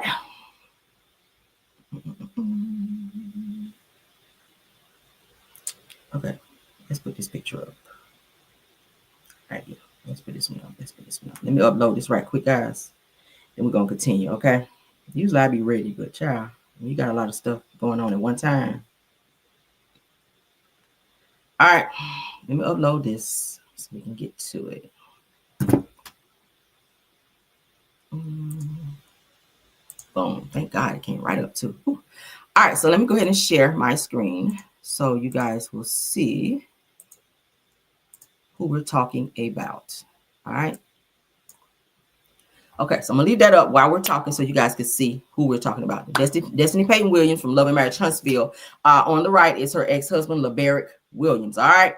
All right. So, of course, you know, Destiny filed a petition against LeBerick. All right. Now, she tried to petition the court about LeBerick allegedly abusing her, but the courts I'm hearing has denied said motion. All right. We talked about it yesterday where she filed this motion right quick because you guys know they have that upcoming court date for the $15,000 to $20,000 that she owes him, that she was ordered to pay him, where she has a 45 suspended sentence from the judge saying that if she did not pay it by the time of the next court date, that she would be placed in custody. So Destiny pulled a whole switcheroo like Martell did on Melody and went and filed this bogus ass motion at which it got thrown out. All right. Now, Destiny has made a statement that says that she is scared for herself and her son-in-law after the court documents were released. Of course, you know, every single content creator that covers Love and Marriage Huntsville have talked about it, including myself. And she has now made a statement saying that she is afraid. She's scared for herself and her son's safety after these court documentations for this recent petition where she petitioned the courts against LeBaric and made these allegations against him were denied. So now she's afraid after you've gone and gotten a pow to your admission from Martell, who you said have taught you how to use said pow. So you got a weapon, girl. You should be fine. I mean, Tackleberry, Payton, Destiny, Tackleberry, Payton, you should be fine. You have a weapon. Remember, you said Martell came and got you when you had another altercation with LeBaric. After you lied about that. That was a lie. We caught you in a lie there because you got the pow after blogger AL came to your home during the open house and you were upset because he was walking around in your home and you said you felt unsafe. So you also said that in another video that Martell came to get you, to take you to get a pow, took you to the firing range to show you how to use it. So now you've doubled back and spin the block to lie and say that you got it because of being afraid and because of LB, that he was abusing you. You could not prove that in court, even though you typed out a document and you wrote out this long document. We're going to look at the documents here in a second. I'm going to read to you all of the things that she said that he did to her, and the courts did not believe her. Matter of fact, let's go ahead and pull that up now. Let's do that now because we got it. Okay. Yeah. Yep. Let's pull it up. Shout out to Wente Talks. Thank you for letting me use it. All right. Because she is the one that put the court documents up there. So shout out again to Wente Talks for allowing me to use this footage. All right. Or these receipts, rather. Let's get into this shit. We're going to look at this together in real time. These are the court documents that I told you guys were out there with Destiny. This is what she wrote to the judge. All right. Let's blow it up a little bit so we can read it, honey. All right, let's let this come up. Oh, yeah. I don't know what the fuck she was thinking. I already told y'all, don't be doing that shit to black men who already have it hard enough when it comes to the police and the courts. This man could have been locked the fuck up. He could have been in there with no bond, lost his businesses, lost his career because he works for Boeing. That's not a job. It's a fucking career. There's a difference. He also has a business that is doing very well. So because Destiny probably is jealous because he has a girlfriend at which she's trying to attach herself to this girlfriend as well and try to bring his girlfriend into her bullshit in these court documents as well. All right, so let's read what it says here. This is what Destiny petitioned to the courts. Dear Honorable Judge, I am writing to formally request a protective order for myself, Destiny Payton Williams, and my minor son, Law Ace Williams, okay? Due to an escalating and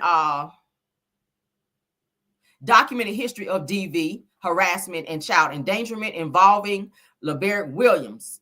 I believe there is an immediate and ongoing rise to our safety that requires the court's urgent intervention. Child, yeah, like her ass went to Harvard. It says that number one, history of significant injuries sustained by Law while in LeBaric's care. It says that 2 months old, this girl went back, 2 months old, said that my son experienced a life-threatening injury classified as near-miss SIDS. It says that a guardian ad litem related to the case questioned this diagnosis and stated it appears consistent with shaking baby syndrome. Says that LW's account of the incident changed 3 times when the incident was reported.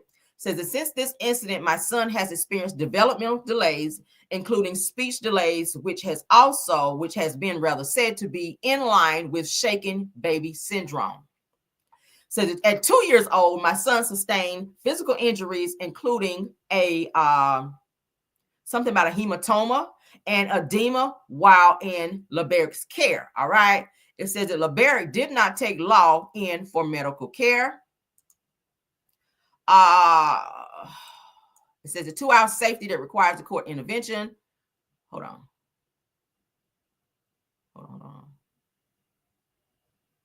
Okay, he did not take the child in for care. It says that LW did not take Law for medical care. Recent incidents of violence and harassment. Okay, it says on December the 1st of 2024, during the custody exchange at Wheeler Police Station, because I told y'all, didn't I tell y'all this before the documents came out? I told y'all they do their exchanges at the police department because there's so much tension between the two. It says it here. During the custody exchange at Wheeler Police Department, as I told y'all, LW, which is LeBaric, was positioned behind me and made physical contact with me when attempted to grab my son from my arms. As a person who has experienced him as physically abusive, I feel unsafe when he makes physical contact with me, especially during a disagreement. This is what she said to the courts now. the incident caused, hold on. The incident caused our son-in-law to become visibly upset, and then it cuts it off, while in the presence of law enforcement who intervened.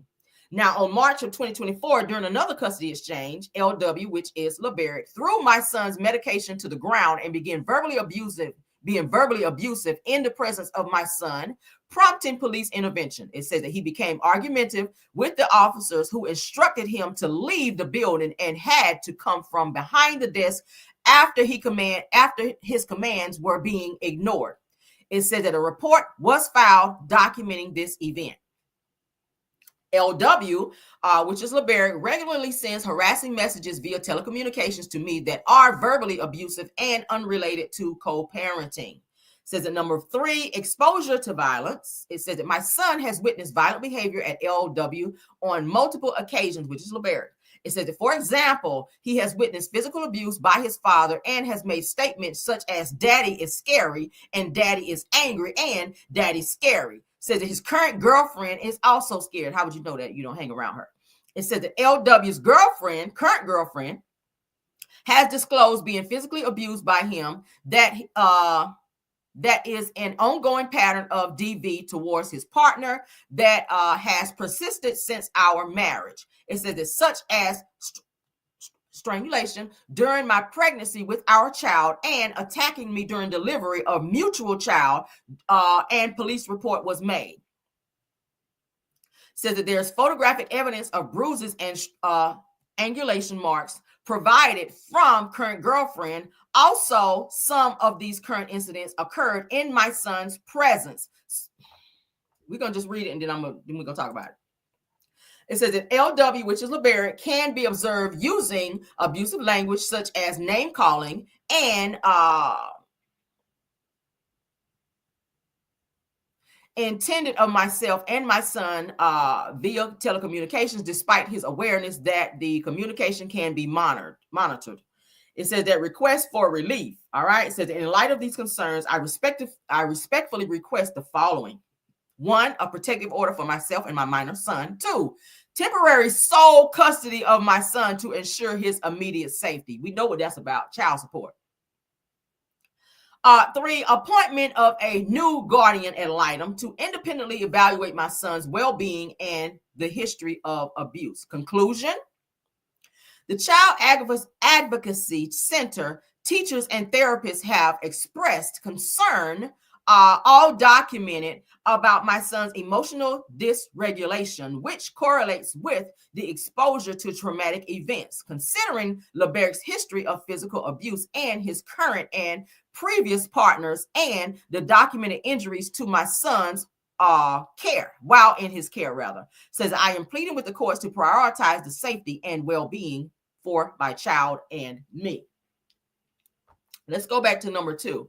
She is requesting temporary sole custody of her son to ensure his immediate safety. Now, this is all because of child support. She has asked the courts to, before for child support, she was denied. That $20-something thousand that she owes LeBaric is because she did not pay her portion of the medical expenses and other bills that she was ordered to pay through the courts that she would not pay. They've been back and forth to court, back and forth to court, back and forth to court. The judge is tired of Destiny because she does not follow orders. So now she has petitioned the courts this because she wants child support. She mentioned it also on the Dear Wifey podcast that I don't get child support. And the guy that was interviewing her, why is that? You have a son by him. Why? I don't know. I think he's upset because I didn't name our son Junior after him.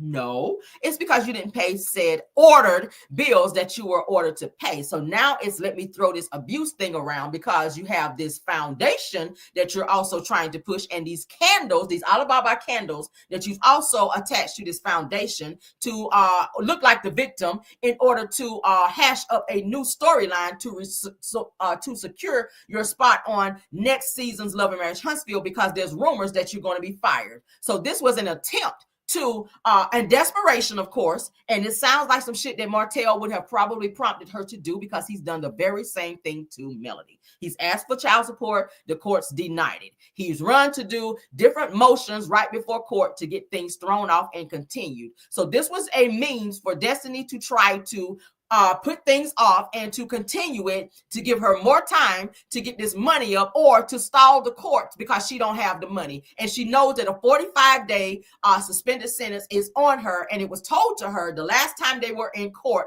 about said situation that she would be locked up and have to serve the 45-day suspended sentence. So now it's, let me get ahead of this thing and ask for sole custody of my son, because this man has abused me since before he was born, according to her. And she hasn't been able to prove any of it because the courts denied this said motion / petition. Woo! Please get the likes up.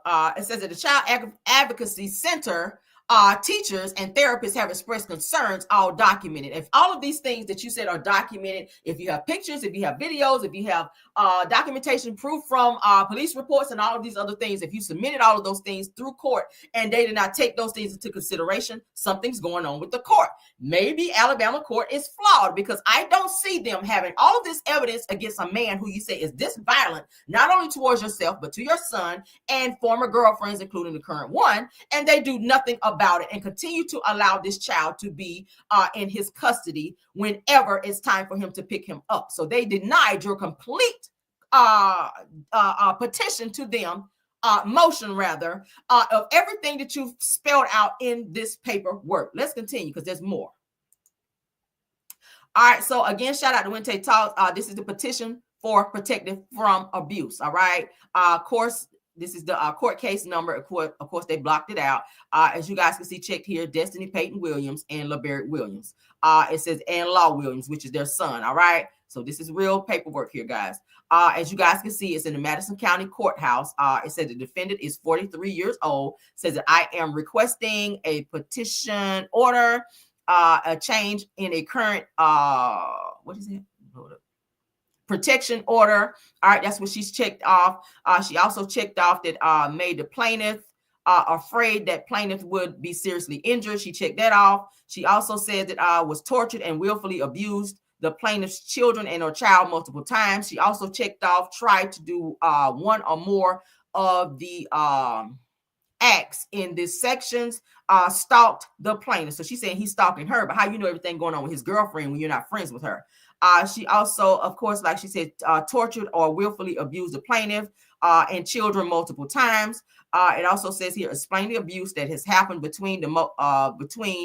beginning with most recent act. Said you may add additional 8 by whatever of paper if necessary. It says the date and place where do abuse occurred. All right. So she's saying that December the 1st of 2024, you know, what we just read about Wheeler Courthouse, where they was trading off the child and he maybe threw the medicine down or maybe verbally abused her, All right.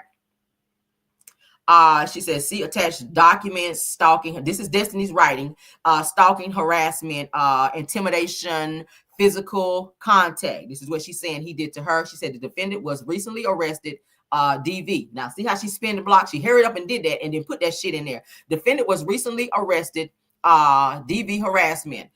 She said that plaintiff and myself is concerned for safety that the defendant will escalate behavior as a result of arrest and it being made public. Okay.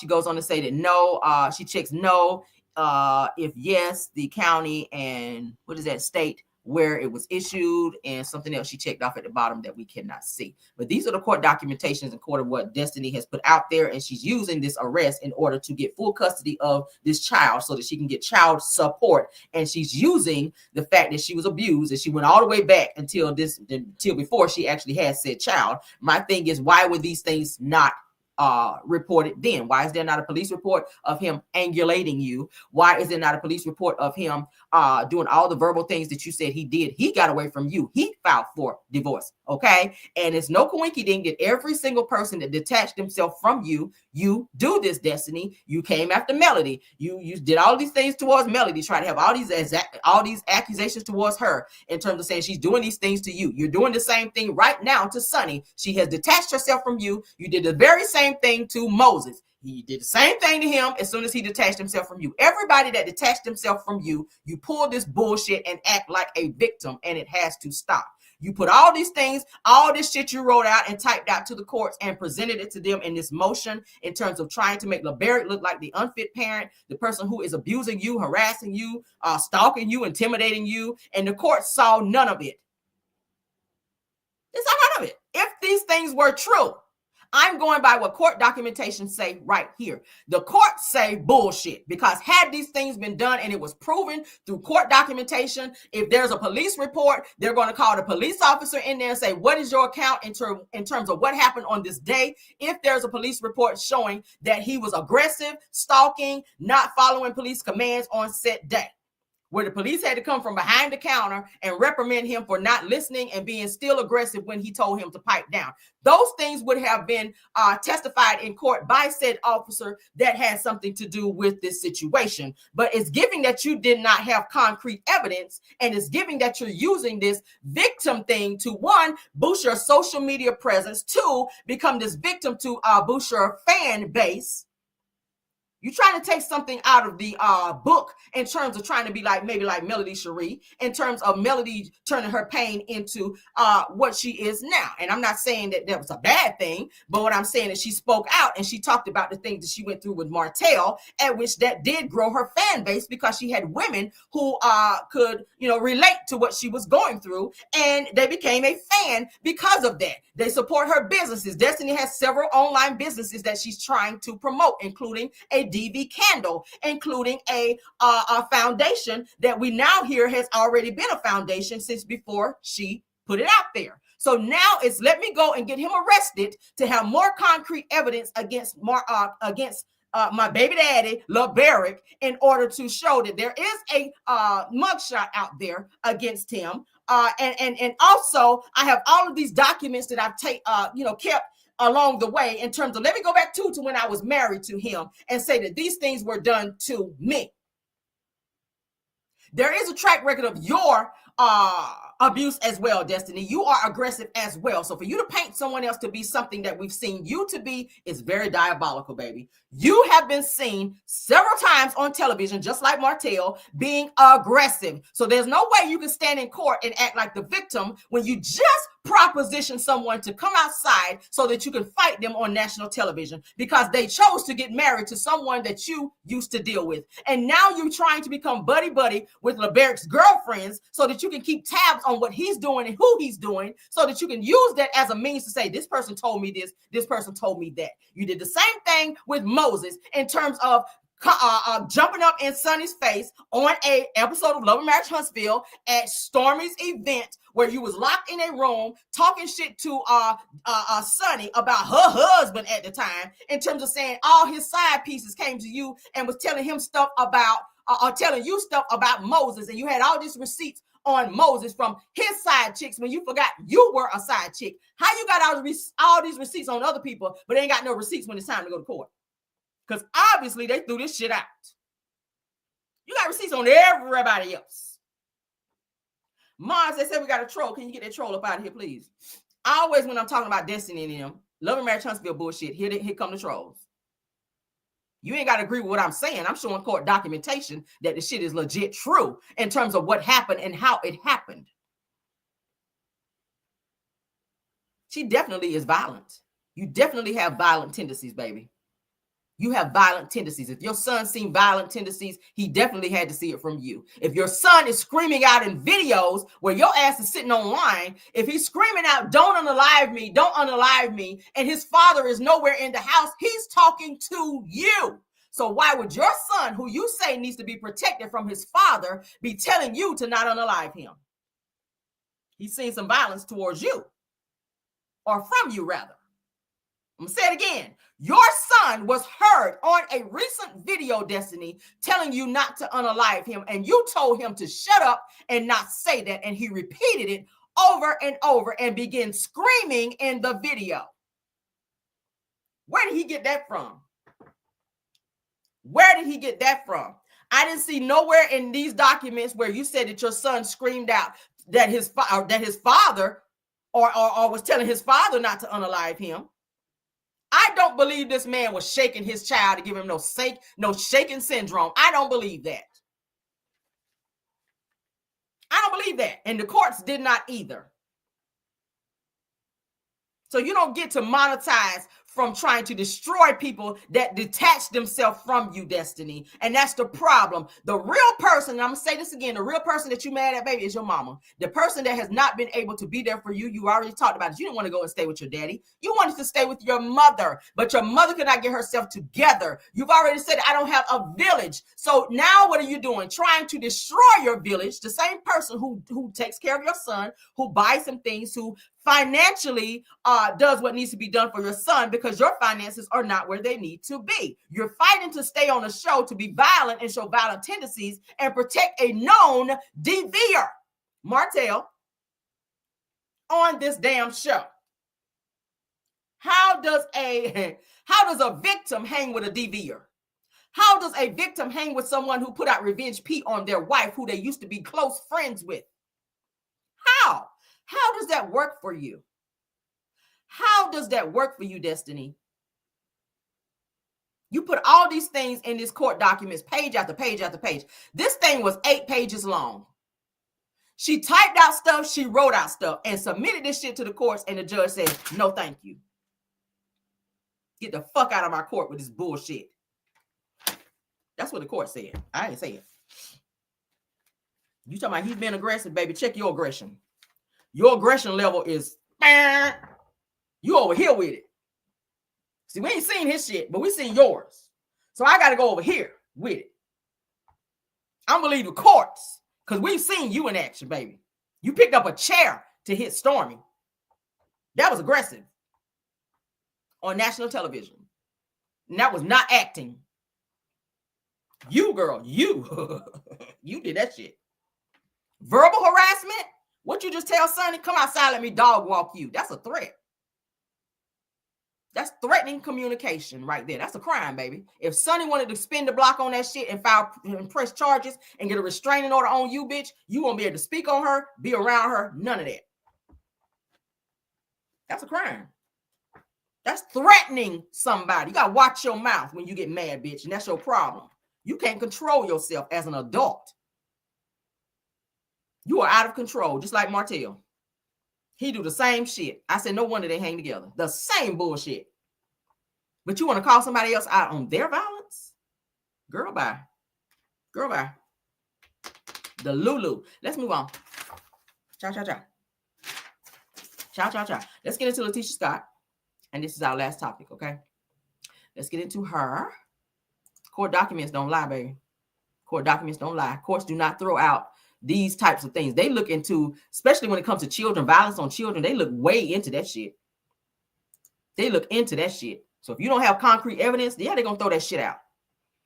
Because they do, honey. They favor the children. There's abuse. Look at the situation that happened between Mel and Martell when Martell did what he did to Tank. 56 days they took them children from him. They don't play about that shit. And that's a flawed system. Alabama court system is flawed, but they still took them children 56 days from Martell because they favor the children. Children don't have a voice. Children are supposed to be protected by adults. So if LeBarrett was doing all these things that you said that he was doing, they would have taken his child away, probably for 56 days, and not allowed him to be around his son. Ain't shit stopped. He still get to pick his child up. He still get to see his child. He still get to be in his presence. So you did not prove in any way, shape, or form that he was the aggressor. But what we have seen is that you are.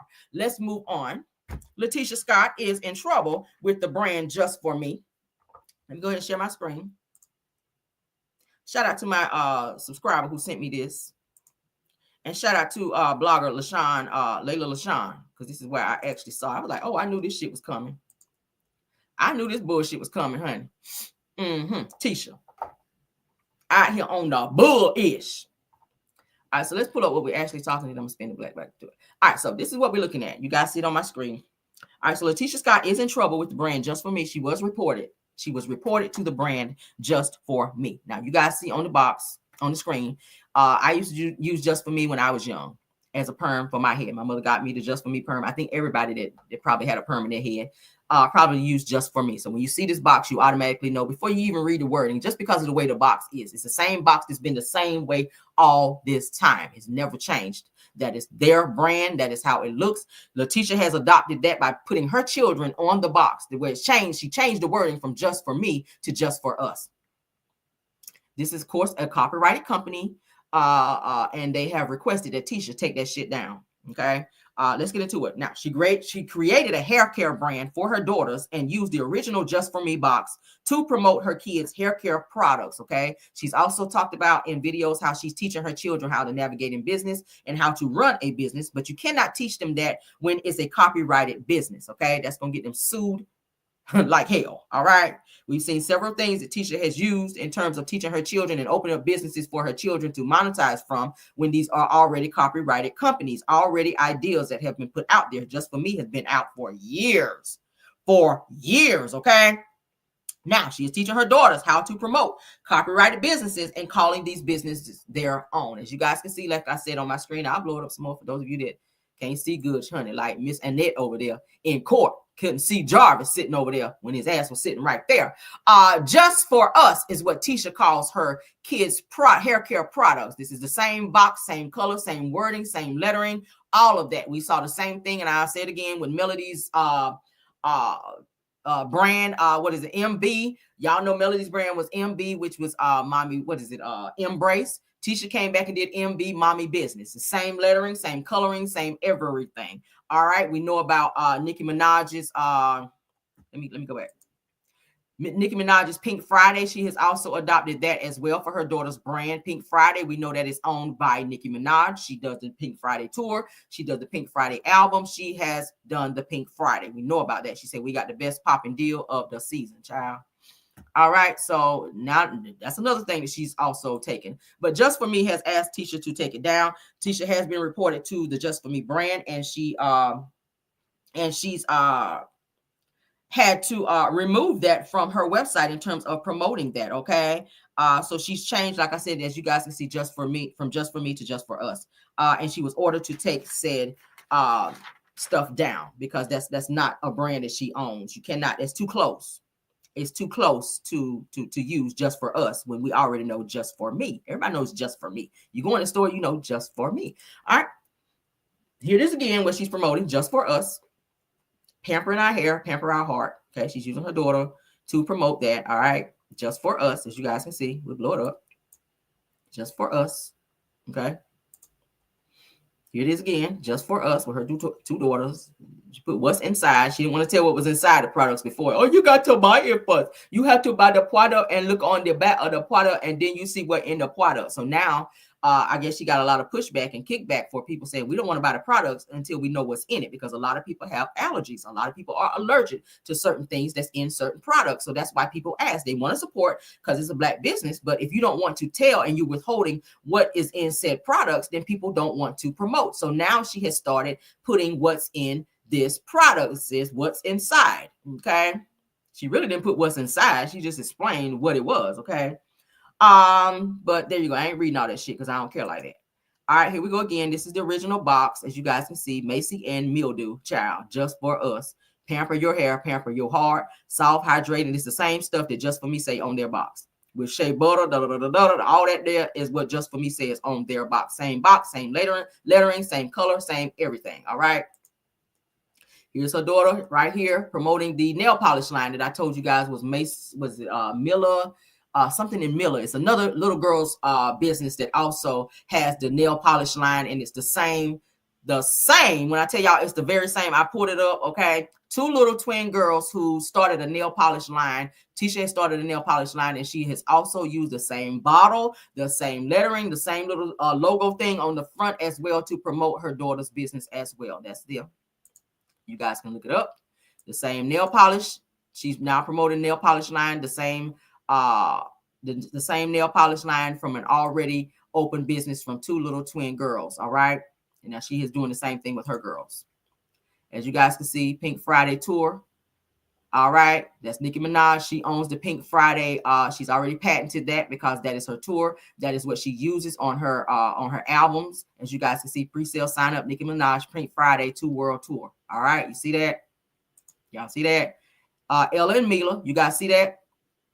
Ella and Mila. Ella and Mila is the original owner of the nail polish line that Tisha has opened and put her daughter's name on as their business with Ella and Mila. That's been out for years and years and years before Tisha even came out with a nail polish line for her girls. So Macy and Mila, you know, her daughter's name is Mila. So she has taken the Ella and Mila Elite nail polish. All that looks the same on Tisha's nail polish line for her girls.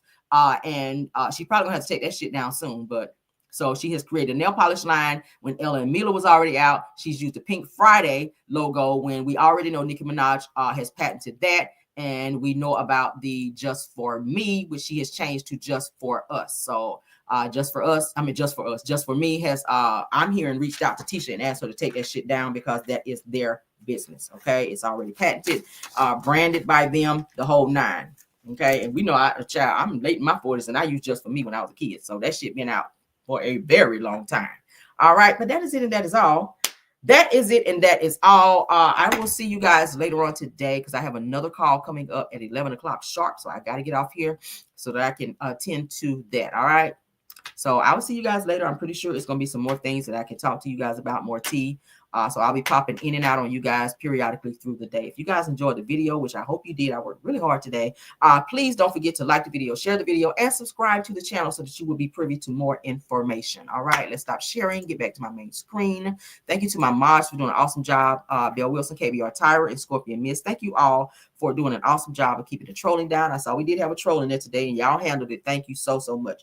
Thank you to the content creators who always stop by to support True TV Podcast, Purple Unicorn, Aries Girl Podcast, Deary Talk Show, Miss L's ATL, Boss Lady Brand, Girlfriend Chronicles, Chronicles of Kim K, and Love Seen Heard. If there's any other content creators that stop by, mods, can you let me know? Because I don't like to leave people out.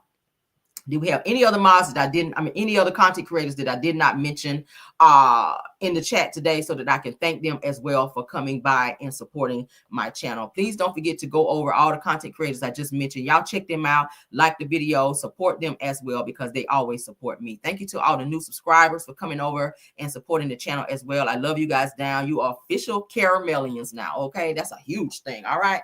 Thank you guys so much. I will see you guys later, as I said before. Please do not forget to like the video. And also, guys, I am doing a petition to stop bullying. I will keep talking about this. I will keep doing it. I will keep advocating for that as well. If for those of you that want to participate and or sign it, if you don't want to sign it, you may do a comment. If you don't want to comment, you may share it.